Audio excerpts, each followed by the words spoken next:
독도가 일본 땅이라는 다카이치 사나의 일본 총리 발언에 대해 대통령실이 정면 반박했습니다. 2026년 1월 도쿄 오테마치에 있는 일본 최대 경제지 니케이 신문 편집국에서 매우 이례적인 사설 하나가 나왔습니다. 다카이치 총리는 다케시마의 날 행사를 재고해야 한다는 내용이었는데 저는 이 문장을 3번이나 읽으면서 한 가지를 깨달았습니다. 일본 재계가 처음으로 자국 총리를 공개적으로 견제하기 시작했다는 것을 말이죠. 한 달 뒤면 2월 22일입니다. 일본이 매년 시마네현 마스에시에 모여서 독도는 일본 땅이라고 외치는 다케시마의 날이 돌아오는 거예요. 2025년 9월에 다카이치 사나에가 총리가 된 이후 모두가 궁금해했던 것이 하나 있었습니다. 그녀가 정말 야당 시절 약속대로 장관급 대표를 보낼 것인가, 아니면 총리가 되니까 현실을 보고 한 발 물러설 것인가 하는 문제였죠. 니케이의 사설은 그 답을 암시하고 있습니다. 다카이치는 물러서지 않을 것이다. 그래서 우리가 먼저 경고하는 것이다. 이런 뉘앙스가 강하게 느껴졌어요. 그들이 두려워하는 건 독도라는 작은 섬이 아닙니다. 진짜 공포는 훨씬 더 큰 그림, 바로 중국이에요. 독도를 외치다가 한국을 완전히 잃고 한국을 잃다가 중국의 삼면이 포위당하는 그 시나리오가 일본 재계에게는 악몽 같은 거죠. 오늘은 그 이야기를 여러분과 함께 차근차근 풀어보려고 합니다. 니케이는 일본에서 그냥 신문이 아니라 재계의 목소리이고 엘리트층의 합리적 사고를 대변하는 곳입니다. 정치인들이 감정적으로 외칠 때 니케이는 냉정하게 계산하고 표면적인 구호보다는 실질적인 이익을 따지는 곳이죠. 그런 곳에서 현직 총리에게 다케시마의 날 행사를 재고하라고 공개적으로 요구했다는 것은 매우 이례적인 일입니다. 보통 니케이는 정부 정책을 간접적으로 비판하는 편이에요. 을 고려할 필요가 있다. 에 대한 신중한 접근이 요구된다. 이런 식으로 완곡하게 표현하는 게 일반적이죠. 하지만 이번에는 달랐습니다.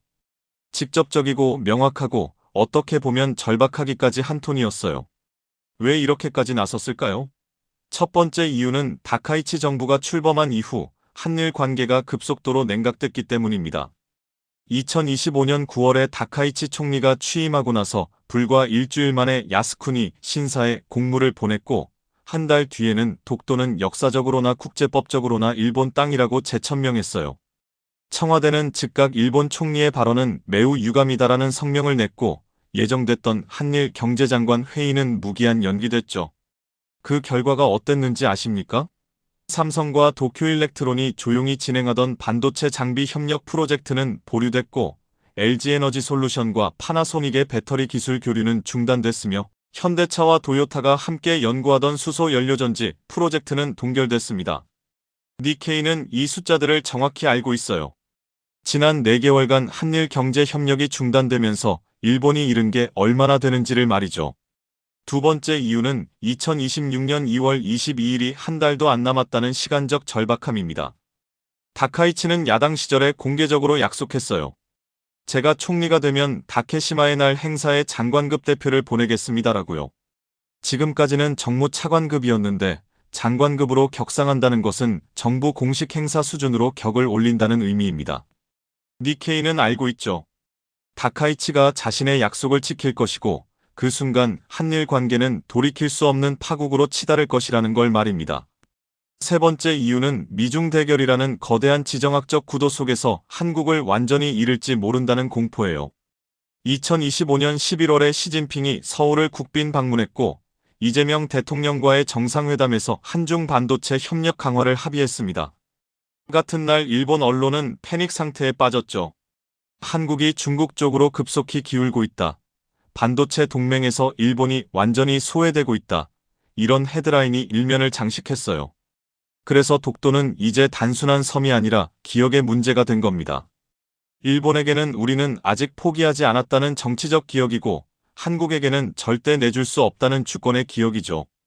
니케이의 사설은 바로 이 지점에서 일본 내부의 균열을 드러내고 있어요. 다카이치 총리님, 당신이 법적으로 옳다는 것을 우리도 압니다. 하지만 옳다고 해서 모든 것을 얻는 건 아니지 않습니까? 독도 하나 때문에 한국 전체를 잃고 한국을 잃어서 중국에 포위당한다면 그것이 과연 승리라고 할 수 있습니까? 이것은 일본 재계가 보낸 마지막 경고입니다. 하지만 문제는 다카이치가 이 경고를 들을 리 없다는 거예요. 2025년 9월 15일 도쿄 국회의사당에서 다카이치 사나에가 제101대 일본 내각 총리 대신으로 취임했습니다. 그녀는 취임사에서 이렇게 말했어요. 일본은 더 이상 과거에 사과하지 않을 것입니다. 우리는 당당한 일본, 강한 일본을 만들겠습니다라고요. 보수 유권자들은 환호했죠. 그들이 40년간 기다려온 총리가 마침내 등장한 거니까요. 하지만 그 순간 니케이 편집국은 조용히 한숨을 쉬었을 겁니다. 다카이치는 왜 물러설 수 없을까요? 첫째는 그녀가 약속을 지켜야 하기 때문입니다. 2024년 자민당 총재 선거에서 그녀는 3위를 했지만 2025년 재선거에서는 극우 보수층의 결집으로 승리했어요. 그들에게 그녀가 약속한 것들이 있습니다. 야스쿠니 신사 참배, 다케시마의 날, 장관급 파견, 센카쿠 열도 공무원 상주 같은 것들이죠. 이 약속들을 지키지 않으면 그녀의 정치적 기반이 무너지게 됩니다. 총리가 됐으니까 온건해질 거라고 생각하시면 큰 오산이에요. 오히려 총리가 됐기 때문에 더욱 강경해져야 하는 겁니다. 약속을 어기는 순간 그녀를 지지한 보수층은 등을 돌릴 테니까요. 역시 정치인들은 다 똑같다. 권력을 잡으니까 변절했다. 이런 비난이 쏟아질 게 뻔합니다. 둘째는 그녀에게는 진짜 이념이 있기 때문이에요. 다카이치는 단순한 기회주의자가 아닙니다. 그녀는 진심으로 믿고 있어요. 전후 일본은 너무 약했다. 미국에 굴복하고 중국에 주눅 들고 한국에까지 사과했다. 이제는 당당해져야 한다고 말이죠. 독도 문제도 마찬가지입니다. 그녀는 진심으로 독도가 일본 땅이라고 믿고 한국이 불법 점거하고 있다고 생각해요. 이것은 정치적 계산이 아니라 신념의 문제입니다. 다카이치 정부는 지금 여러 면에서 위태로운 상황입니다. 독도를 외치고 야스쿠니를 참배하고 강한 일본을 외치면 적어도 보수 기반만큼은 단단해지는 거죠. 외교적 손실은 나중 문제이고 지금 당장 정권을 유지하는 게 먼저라는 계산입니다. 한국은 이제 일본이 화내면 어쩌지 하고 주눅드는 나라가 아니에요. 다카이치는 이것을 이해하지 못하거나 아니면 이해하지만 인정하지 않으려고 해요. 하지만 현실은 다르죠. 니케이는 이것을 보고 있지만 다카이치는 보지 못하거나 보고 싶지 않은 겁니다. 그래서 2026년 2월 22일은 피할 수 없는 충돌이 될 겁니다. 그리고 니케이는 우리가 경고했잖습니까? 라고 말하겠죠. 2025년 6월 4일에 이재명 대통령이 취임했고 2026년 1월 현재 취임 8개월째를 맞고 있습니다. 그는 취임 초기에 일본과의 관계 개선을 진지하게 시도했어요. 과거는 과거로 두고 미래는 미래로 나아가자는 실용주의적 접근이었죠. 하지만 2025년 9월에 다카이치가 총리가 된 순간 모든 것이 멈춰버렸습니다. 이재명 정부는 지금 매우 복잡한 딜레마에 빠져 있어요. 첫째로 경제 협력은 분명히 필요한데 정치적으로는 거의 불가능한 상황입니다. 한국 반도체 업계는 일본의 소재 부품 장비가 필요하고 수소 경제를 구축하려면 일본의 기술 협력이 큰 도움이 되며 안보 차원에서도 북핵 대응을 위해서는 한미일 공조가 효과적이죠. 하지만 다카이치가 총리인 상황에서 협력을 추진하면 어떻게 될까요? 국내 여론이 들끓을 겁니다. 친일 정부다. 독도를 팔아넘기려 한다. 이런 비난이 쏟아질 거예요. 야당은 당연히 공격할 것이고 심지어 보수 야당인 국민의힘조차 비판에 가세할 가능성이 높습니다. 정치적 자살이나 다름없는 거죠. 둘째로 독도는 절대 양보할 수 없는 선입니다. 1905년 독도 강제 편입과 1910년 한일병합, 이 두 사건은 한국인에게 하나로 연결돼 있어요. 독도는 식민지의 첫 단추였던 겁니다. 다카이치가 독도 영유권을 주장한다는 것은 한국인에게 이렇게 들립니다. 1905년 우리가 한 일은 정당했다. 한반도 병합도 합법이었다라고요. 그래서 독도 논쟁은 단순히 1905년 편입 문제가 아니라 1910년 병합 전체에 대한 역사인식의 문제가 되는 겁니다. 이재명이 아무리 실용주의자라고 해도 이것만큼은 절대 양보할 수 없어요. 양보하는 순간 그는 더 이상 대통령이 아니게 될 테니까요. 셋째로 이것은 정치 스펙트럼 전체를 관통하는 국민적 합의입니다. 진보 야당도 보수 여당도 20대 청년도 70대 어르신도 독도는 우리 땅이라는 명제에는 이견이 없어요. 2026년 1월에 실시된 여론조사를 보면 다카이치 정부의 독도 도발에 강력 대응해야 한다는 질문에 89%가 찬성했습니다. 이재명 대통령은 선택의 여지가 없는 거죠. 그래서 그는 매우 영리하게 균형을 잡고 있습니다. 대일 경제협력은 민간 차원으로 제한하고 대일 외교는 최소한의 의전만 유지하며 독도 문제에는 단호하고 명확하게 대응하는 거예요. 동시에 대중 반도체 협력은 확대하고 있습니다. 대미 안보 협력도 강화하고 있어요. 이것이 이재명 외교의 핵심입니다.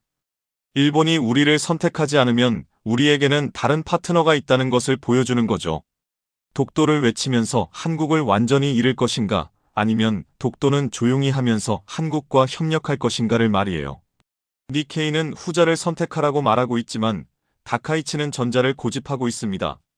그리고 한 달 뒤인 2026년 2월 22일이 그 답을 보여줄 겁니다. 2025년 11월 7일 서울 용산 대통령실에서 시진핑 주석이 이재명 대통령과 정상회담을 가졌습니다. 회담 후 발표된 공동성명에는 두 가지 핵심 내용이 담겼어요. 한중 양국은 반도체 공급망 협력을 강화한다. 한중 양국은 역사를 올바르게 인식하는 공통의 기반을 가지고 있다는 내용이었죠. 직접적으로 일본을 언급하지는 않았고 독도라는 단어도 나오지 않았습니다. 하지만 메시지는 너무나 명확했어요. 도쿄는 즉각 반응했습니다. 요미우리 신문은 다음날 일면에 중국, 한국 끌어안기 본격화라는 헤드라인을 실었고 산케이 신문은 한중 밀착, 일본 포위망 형성이라고 보도했으며 NHK 저녁 뉴스는 시진핑의 서울 방문, 일본 견제 의도 명확이라고 분석했죠. 왜 일본이 이렇게 민감하게 반응했을까요? 일본이 가장 두려워하는 시나리오는 한중 밀착입니다. 지도를 펼쳐놓고 보면 이해가 쉬워요. 한국과 중국이 가까워지면 일본은 대륙으로부터 완전히 고립되는 겁니다. 동중국해에서는 중국 해군이, 한반도에서는 한국군이, 북쪽에서는 러시아가 위치하게 되면서 일본은 삼면이 포위되는 거죠. 이것은 군사적인 문제만이 아니에요. 경제적으로도 치명적입니다. 2025년 한중 무역액은 3,200억 달러로 사상 최고를 기록한 반면 한일 무역액은 820억 달러로 10년 만에 최저를 기록했어요. 한국이 중국과 기술 협력을 강화하고 반도체 배터리 전기차에서 공급망을 통합한다면 일본은 동아시아 경제 통합에서 완전히 소외될 수밖에 없습니다. 그리고 가장 무서운 시나리오는 대만 문제예요. 2025년 10월에 대만 해협 긴장이 고조됐을 때 중국 인민해방군이 대규모 훈련을 실시했습니다. 미국과 일본은 대만 방어를 천명했지만 한국은 신중한 입장을 표명했어요. 왜 그랬을까요? 한국은 일본과의 관계가 최악이었기 때문입니다. 일본이 우리를 이렇게 대하는데 왜 우리가 일본을 위해 중국과 싸워야 하나? 라는 것이 한국 국민의 솔직한 심정이었던 거죠. 일본 안보 전략가들은 패닉에 빠졌습니다. 한국 없이 대만을 방어할 수 없다는 사실을 뒤늦게 깨달은 겁니다. 바로 여기에 중국의 계산이 있어요. 중국은 직접 개입하지 않습니다. 한국아, 우리 편 들어라고 강요하지도 않아요. 단지 이렇게 속삭일 뿐이죠. 일본은 너희를 존중하지 않아. 독도를 자기 땅이라고 우기고 위안부 문제도 인정하지 않고 강제징용도 배상하지 않아. 하지만 우리는 다르지. 우리도 일본의 침략을 당했어. 우리는 너희 아픔을 이해해. 반도체 협력도 하자. 배터리 기술도 교류하자. 경제도 함께 키우자라고요. 이것은 매우 영리한 전략입니다. 중국은 아무것도 강요하지 않으면서 대안으로서의 중국을 보여줄 뿐이에요. 그리고 일본이 알아서 한국을 중국 쪽으로 밀어내고 있습니다. 독도를 외치고 야스쿠니를 참배하고 역사 수정주의를 계속하면서 말이죠. 일본은 스스로 자기 발등을 찍고 있는 겁니다. 니케이가 바로 이것을 경고한 거예요. 다카이치 총리님, 당신이 독도로 한국을 자극할수록 한국은 우리에게서 멀어집니다. 한국이 우리에게서 멀어질수록 중국은 한국에게 가까워지죠. 결국 우리는 독도 하나 때문에 전략적 파트너를 중국에게 넘겨주는 겁니다라고요. 이것이 니케이의 계산입니다. 그런데 한 가지 더 중요한 사실이 있어요. 한국은 정말로 중국 편으로 완전히 넘어갈까요? 아닙니다. 한국은 중국의 최대 무역 파트너이면서 동시에 미국과 혈맹입니다. 일본과는 역사 문제로 갈등하지만 기술 협력은 여전히 필요하죠. 한국은 누구의 편도 아닙니다. 한국은 한국의 편이에요. 이것이 2026년 한국의 전략적 위치입니다. 과거에는 강대국 사이에서 눈치만 봤지만 이제는 강대국들이 한국 눈치를 보고 있어요. 왜냐하면 한국의 선택이 판을 바꿀 수 있기 때문입니다. 반도체 없이는 중국도, 일본도, 미국도 곤란하고 배터리 없이는 글로벌 전기차 산업이 멈추며 K-방사는 유럽 시장을 석권하고 있습니다. 한국은 이제 선택받는 것이 아니라 선택하는 위치에 있는 거죠. 그리고 일본이 이것을 이해하지 못한다면 일본은 스스로를 고립시킬 겁니다. 이것이 일본의 최악의 시나리오이고 니케이가 필사적으로 막으려는 미래입니다. 다카이치는 자신의 약속을 지킬 거예요. 이것은 어쩌면 예정된 수순인지도 모릅니다. 하지만 저는 묻고 싶어요. 이것이 정말 피할 수 없는 미래일까요? 독도는 사라지지 않을 겁니다. 그렇다면 답은 무엇일까요? 저는 해결이 아니라 관리라고 생각합니다. 일본은 독도에 대한 법적 입장을 유지할 수 있습니다. 하지만 그것 때문에 일본과의 모든 협력을 중단할 필요는 없습니다. 하지만 다카이치 정부 하에서 이것은 거의 불가능해 보입니다.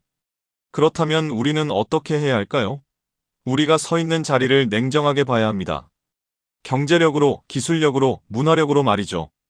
그리고 그 힘은 분노에서 나온 것이 아니라 전략적 사고에서 나왔습니다. 하지만 다카이치는 듣지 않을 거예요. 그렇다면 우리는 우리의 길을 가야 합니다. 일본이 스스로 고립을 선택한다면 우리는 그들 없이도 잘 살 수 있다는 것을 보여주는 거죠. 그것이 오늘 제가 여러분과 나누고 싶었던 이야기입니다. 한 달 뒤면 답이 나올 겁니다. 다카이치가 정말 장관급을 보낼지, 한국이 어떻게 대응할지, 중국이 어떤 움직임을 보일지 말이에요. 하지만 한 가지는 확실합니다. 한국은 이제 강대국들 사이에서 눈치만 보는 나라가 아니라 한국의 선택이 판을 바꿀 수 있는 그런 위치에 있다는 거죠. 독도를 지키는 가장 강력한 방법은 독도를 외치는 것이 아니라 대한민국을 더 강하게 만드는 겁니다. 다음 영상에서 또 만나겠습니다. 감사합니다.